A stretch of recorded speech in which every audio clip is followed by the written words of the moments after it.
Perkenalkan, nama saya Gunawan dari program studi S1 Manajemen Sorebe dari Sekolah Tinggi Ilmu Ekonomi Sultan Agung, Pematang Siantar.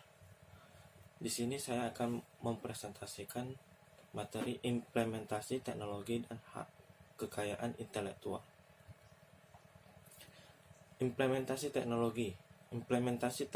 Implementasi adalah proses untuk memastikan terlaksananya suatu kebijakan dan tercapainya kebijakan tersebut. Implementasi juga dimaksudkan menyediakan sarana untuk membuat suatu dan memberikan hasil yang bersifat praktis terhadap sesama. Sedangkan teknologi adalah keseluruhan sarana untuk menyediakan barang-barang yang diperlukan bagi kelangsungan dan kenyamanan hidup manusia. Teknologi terdiri dari beberapa, cuma saya rangkum dalam 3 hal yang ada di sekitar kita. Teknologi informasi. Teknologi informasi sudah dari dulu dikenal. Pada zaman dulu teknologi informasi ini dikenal dari orang ke orang atau man to man, dari orang pertama menyebarkan ke orang kedua, kemudian orang kedua menyebarkannya ke orang ketiga. Dan pada saat ini teknologi informasi sudah berkembang, bisa dalam bentuk media cetak, contohnya koran, majalah, dan buku. Dan hari ke hari, masa ke masa, teknologi informasi juga sudah berkembang dengan cara membuka website atau sering dikenal dengan Google agar mempermudah kita mencari informasi yang ingin ditemukan. Kemudian ada teknologi komunikasi. Teknologi komunikasi ini juga dari dulu sudah ada, cuman kurang efisien karena lamanya penyampaian dan menerima balasan dari pihak kedua. Contohnya surat menyurat. Dan sekarang teknologi komunikasi ini sudah berkembang pesat. Contohnya ada smartphone. Dengan beberapa detik saja pesan Anda sudah terbacakan dan langsung bisa dibalas. Jadi tidak memerlukan waktu yang lama. Kemudian ada teknologi transportasi. Teknologi transportasi ini pada zaman dahulunya menggunakan hewan, keledai, dan kuda. Dan sekarang sudah berkembang menggunakan mesin, contohnya mobil dan kereta. Implementasi teknologi dalam bidang pendidikan. Manfaat penggunaan teknologi dalam bidang pendidikan. Yang pertama, perkembangan teknologi bagi kehidupan manusia sehari-hari sangatlah banyak manfaatnya. Dikarenakan dengan perkembangan teknologi informasi di bidang pendidikan sangatlah berpengaruh besar. Kemudian dengan teknologi informasi yang dikarenakan dengan teknologi informasi dapat diakses dengan mudah bagi pelajar-pelajar yang ingin menambahkan ilmu pengetahuannya. Kemudian ada teknologi komunikasi. Teknologi komunikasi dalam bidang pendidikan ini juga sangat berpengaruh besar, apalagi pada saat masa pandemi COVID-19 saat ini. Yang dimana pelajar dianjurkan belajar dari rumah dan dalam metode pembelajaran dari rumah atau biasanya disebut dengan daring atau belajar online, yang hanya menggunakan sebuah aplikasi yang sudah dirancang untuk kegiatan pembelajaran, contohnya Google Classroom dan Zoom. Tentu saja menggunakan aplikasi tersebut membuat pembelajaran sangatlah fleksibel karena dapat dilakukan di mana saja dan kapan saja. Kekurangan penggunaan teknologi dalam bidang pendidikan. Yang pertama, keterbatasan akses internet. Kita ambil contoh di Indonesia sendiri, akses internet itu masih belum stabil di setiap daerah-daerah. Jadi ada daerah, contohnya kota besar ini, Medan, akses internetnya mungkin lancar. Cuman kalau di daerah di pelosok, contohnya di Prapat sana, akses internetnya mungkin tidak terlalu lancar, bisa patah-patah atau nge-lag. Kedua, berkurangnya interaksi dengan pengajar.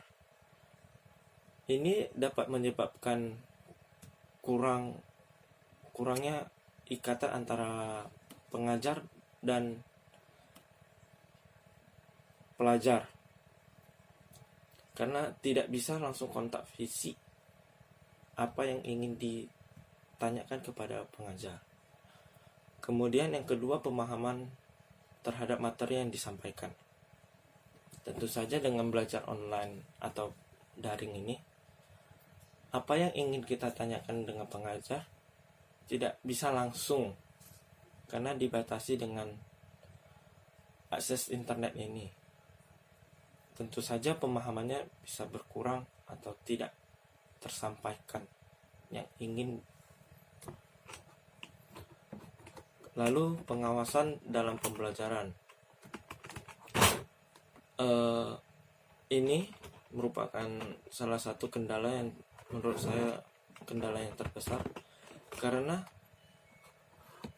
pada pembelajaran online saja masih banyak siswa-siswa atau pelajar-pelajar yang masih bermalas-malasan di sekolah, apalagi pada saat masa pandemi gini, di rumah saja.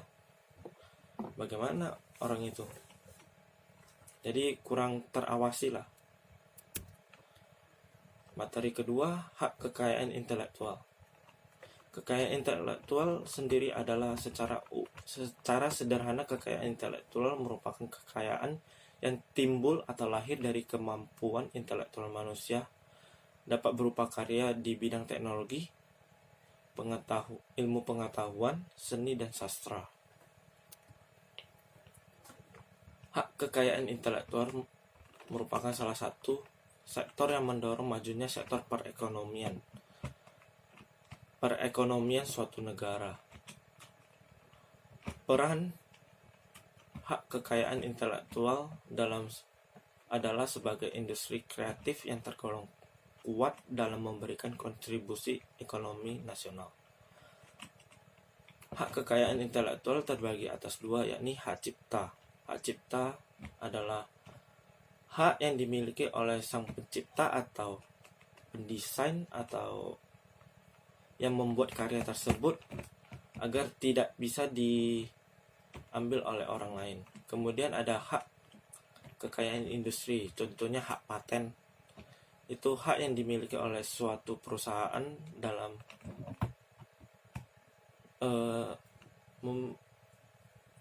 hak paten, hak yang ada dalam suatu perusahaan yang dipatenkan oleh produk tersebut. Untuk menghasilkan suatu karya intelektual tentu saja memerlukan ide, waktu, tenaga, serta biaya yang besar. Dalam rangka untuk mengakui serta menghargai para kreator, dalam hal ini para pencipta dan pendesain atau investor, negara membentuk regulasi untuk melindungi setiap karya yang dihasilkan agar tidak bisa dicontohi atau diambil orang secara sepihak. Perlindungan hukum terhadap hak kekayaan intelektual mempunyai korelasi yang erat dengan peningkatan kreasi para penemu, pencipta atau pendesain yang pada akhirnya akan memberikan kontribusi ekonomi besar baik untuk para penemu atau pencipta maupun negara. Pelanggaran hak kekayaan intelektual.